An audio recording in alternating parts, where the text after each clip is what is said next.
ઉપલેટા તાલુકા પંચાયત સભ્ય અને કાથરોટા સરપંચ આમ આદમી પાર્ટીના જોડાયા ધારાસભ્ય ગોપાલ ઇટાલિયા અને રેશમા પટેલને આપવામાં આવી પ્રવેશ।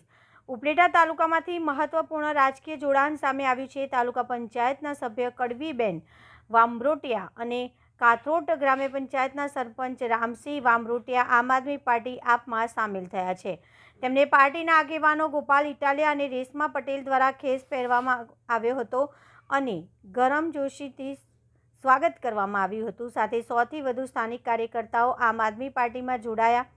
સાથે સાથે ભારતીય જનતા પાર્ટી અને કોંગ્રેસ પાર્ટી ખૂબ જ પ્રહાર કર્યા। ખેડૂતોના પાકને થતા નુકસાન વળતર ને ટેકાના ભાવને લઈને ભારતીય જનતા પાર્ટીઓ પર ગુસ્સો જતાવ્યો હતો। મહિલાની સુરક્ષા, શિક્ષા વગેરે મુદ્દાઓ પર ભાષણ આપ્યું હતું ને આ સભામાં હજારોની સંખ્યામાં લોકો ઉપસ્થિત રહ્યા હતા। સરપંચે અપક્ષમાંથી ચૂંટાઈને આવેલ આજે આમ આદમી પાર્ટીનો ખેસ પહેરી આમ આદમીમાં જોડાયા હતા। આ સભામાં ઉપલેટા, હાડફોઈ, સમઢિયારા, પાટણવાવ વગેરે સ્થળોએથી લોકો ઉપસ્થિત રહ્યા। પોલીસ દ્વારા ચુસ્ત બંદોબસ્ત ગોઠવવામાં આવ્યો।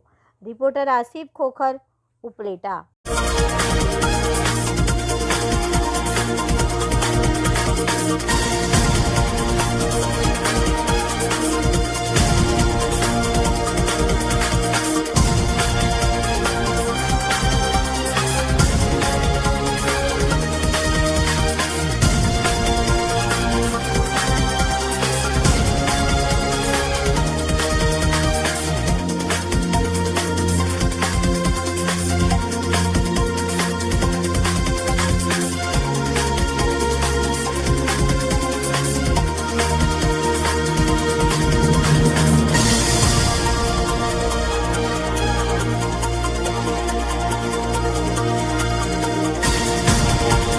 જે ઉપલેટા તાલુકાના કાથરોટા ગામે ગુજરાત જોડો જનસભામાં ઉપલેટાના કાથરોટા તાલુકા પંચાયતના સદસ્ય અને કાથરોટાના સરપંચ શ્રી ભાઈ શ્રી રામસિંહભાઈ અને એમના ધર્મપત્ની તથા ખૂબ વિશાળ સંખ્યામાં લોકો આમ આદમી પાર્ટીની વિચારધારા સાથે જોડાયા અને આવનારા સમયની અંદર ઉપલેટા તાલુકા પંચાયતની રચના છે એ આમ આદમી દ્વારા થાય એ દિશામાં આમ આદમી પાર્ટીનો દરેક યોદ્ધા કામે લાગી જાય એવી આ તકે હાકલ કરવામાં આવી।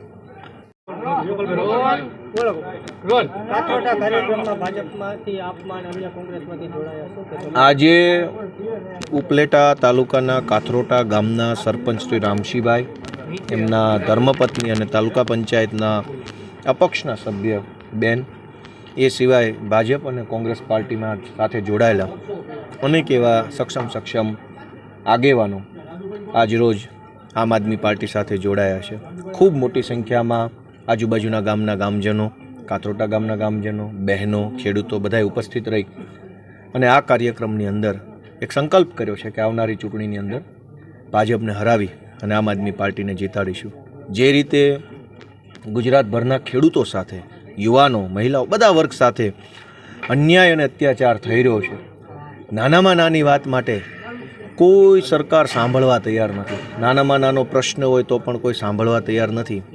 એ પરિસ્થિતિને બદલવા માટે આમ જનતા વિસાવદરવાળી કરવાના પૂરા મૂડમાં છે અને આવનારી તાલુકા જિલ્લા પંચાયતની ચૂંટણીમાં આખા ગુજરાતમાં વિસાવદરવાળી થવાની આ વખતે શરૂઆત થવાની છે।